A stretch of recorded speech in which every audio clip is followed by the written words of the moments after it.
लोग कहते हैं कि बसेरिया गांव एक रात अचानक गुम हो गया।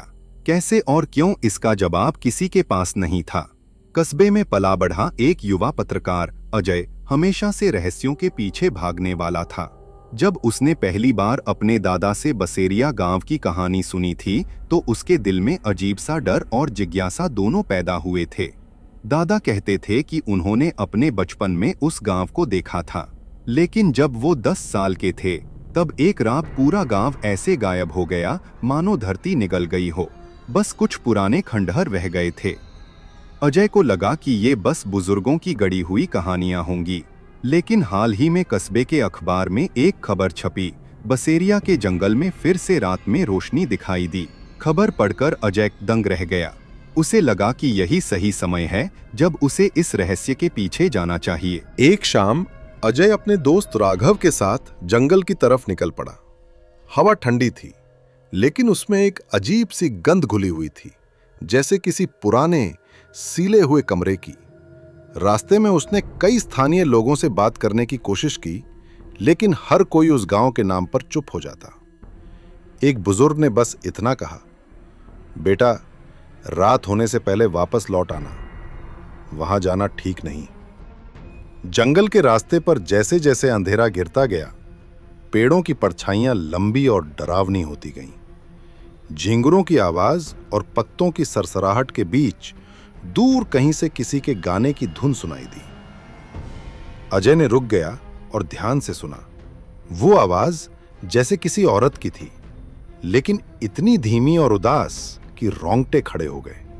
राघव ने कांपती आवाज में कहा, चलो अजय, ये सही नहीं लग रहा। लेकिन अजय की जिज्ञासा उसे पीछे नहीं हटने दे रही थी।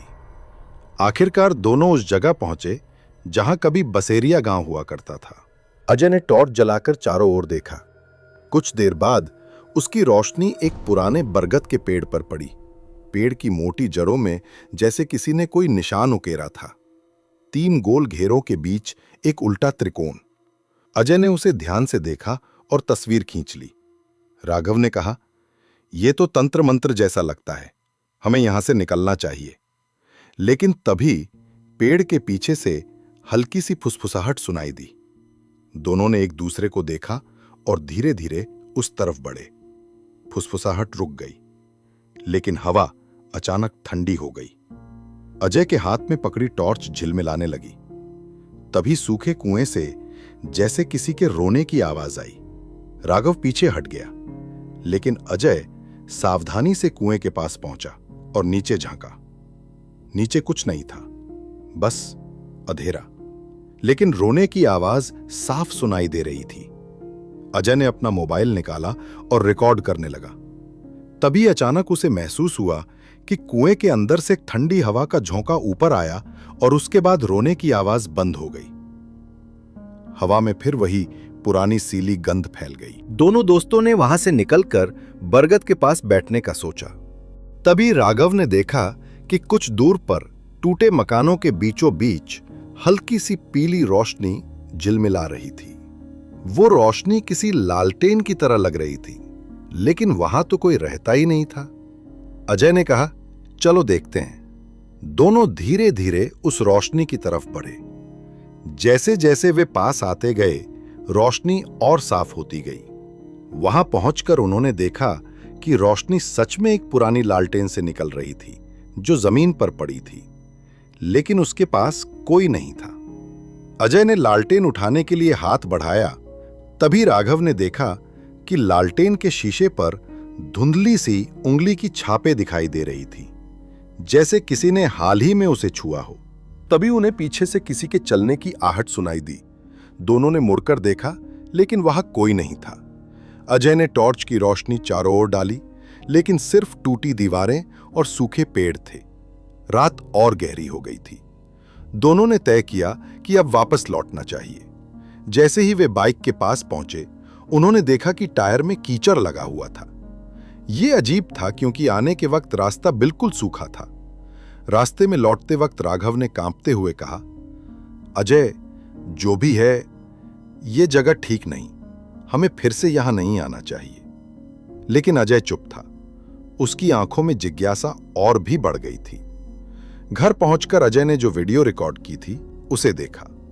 उसमें कुएं के पास कुछ देर के लिए धुंधली सी आकृति दिख रही थी, जैसे किसी बूढ़ी औरत की परछाई जो हाथ जोड़कर खड़ी हो। लेकिन जैसे ही अजय ने वीडियो में जूम किया, परछाई गायब हो गई। रात को अजय को नींद नहीं आई। बार बार उसके कानों में वही रोने की आवाज गूंज रही थी। वो सोचता रहा कि इस गांव के गायब होने के पीछे कोई पुरानी त्रासदी होगी। उसे लगा कि उसे इस रहस्य को सुलझाना चाहिए। अगली सुबह वो कस्बे की लाइब्रेरी गया और पुराने दस्तावेज खोजने लगा। घंटों की मेहनत के बाद उसे एक पुरानी अखबार की कटिंग मिली, जिसमें लिखा था 1923 की रात बसेरिया गांव के सभी लोग अचानक लापता हो गए। न कोई शव मिला, न कोई निशान, बस कुछ मकान खाली रह गए। उस खबर के नीचे किसी ने हाथ से लिखा हुआ एक वाक्य था, बरगद के नीचे दबी सच्चाई कभी सामने नहीं आएगी। अजय ने यह पढ़कर ठंडी सांस ली। उसके दिमाग में बरगद के नीचे का वो अजीब निशान घूमने लगा। उसे महसूस हुआ कि रहस्य की चाबी उसी पेड़ के नीचे है।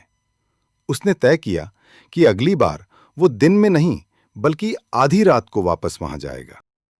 रात के करीब 12 बजे थे। अजय ने कैमरा बैग कंधे पर डाला और टॉर्च लेकर चुपचाप घर से निकला। उसका दोस्त राघव बार बार कह रहा था, पागल मत बन, उस गांव में जाना मौत को दावत देने जैसा है। लेकिन अजय के चेहरे पर वही दृढ़ता थी। आधी रात का समय चुनने का उसका अपना कारण था। उसे यकीन था कि दिन के उजाले में उसे वो जवाब नहीं मिलेंगे जो अंधेरे में छिपे हैं। हवा ठंडी थी, लेकिन उसमें एक बार फिर वही सीली गंध तैर रही थी। जंगल के और पैदल चलना शुरू किया। टॉर्च की रोशनी में पुराने पेड़ों की टेढ़ी मेढ़ी जड़ें डरावने सांपों जैसी लग रही थी। कुछ देर बाद उसे सामने वही सूखा हुआ कुआं दिखाई दिया, जिसके पास पिछली रात उसने रोने की आवाज सुनी थी। अजय झुककर देखने लगा कि कहीं कोई निशान तो नहीं। तभी उसे कुएं के भीतर से हल्की सी हवा का झोंका महसूस हुआ और कानों में फिर वही धीमी फुसफुसाहट गूंज उठी। आवाज बहुत धीमी थी, लेकिन साफ थी। अजय का दिल तेज धड़कने लगा। वो तुरंत बरगद के पेड़ की तरफ बढ़ा। पेड़ उसी तरह खड़ा था, विशाल, बूढ़ा और रहस्यमयी। अजय ने चारों तरफ नजर दौड़ाई, फिर अपने बैग से एक छोटा फावड़ा निकाला और बरगद की जड़ों के पास खुदाई शुरू कर दी। मिट्टी नम थी और खुदाई करते करते लगभग आधा घंटा बीत गया। तभी फावड़े की नोक किसी कठोर चीज से टकराई। अजय ने सावधानी से मिट्टी हटाई और देखा, वहां एक पुरानी लोहे की संदूक जैसी चीज दबी हुई थी। उसने धीरे धीरे उसे बाहर निकाला। संदूक पर ताले लगे हुए थे। संदूक खुलते ही उसमें से बदबूदार सीली हवा बाहर निकली। अंदर पुराने कपड़ों के साथ कुछ लकड़ी के खिलौने, ताम्रपत्र और एक मोटी सी डायरी रखी थी। अजय ने डायरी उठाई और टॉर्च की रोशनी में पन्ने पलटने लगा। पहले ही पन्ने पर पुराने हिंदी अक्षरों में लिखा था, मैं हूं हरिहर दत्त, बसेरिया का आखिरी प्रधान। डायरी के पन्नों में लिखी बातें पढ़कर अजय के रोंगटे खड़े हो गए। उसमें लिखा था कि 1923 में गांव पर एक भयानक सूखा पड़ा था। लोग भूख और प्यास से तड़प रहे थे। तभी गांव में एक अजनबी तांत्रिक आया। उसने कहा कि अगर गांव वाले उसकी पूजा करेंगे और एक बलिदान देंगे तो वो बारिश लाएगा। गांव के लोग मजबूरी में उसकी बात मान गए। तांत्रिक ने गांव की सबसे मासूम लड़की 12 साल की गौरी को बलिदान के लिए चुन लिया। लेकिन जब बलिदान की रात आई तो गांव के प्रधान हरिहर दत्त और कुछ लोग पीछे हट गए। उन्होंने तांत्रिक को रोकने की कोशिश की, लेकिन देर हो चुकी थी। डायरी में आगे लिखा था कि गौरी की चीखें रात भर गूंजती रहीं और अगली सुबह बारिश तो हुई, लेकिन उसके बाद अजीब घटनाएं होने लगी। डर और अंधविश्वास के बीच एक रात पूरा गांव नींद में चला गया और सुबह तक सब गुम हो गए।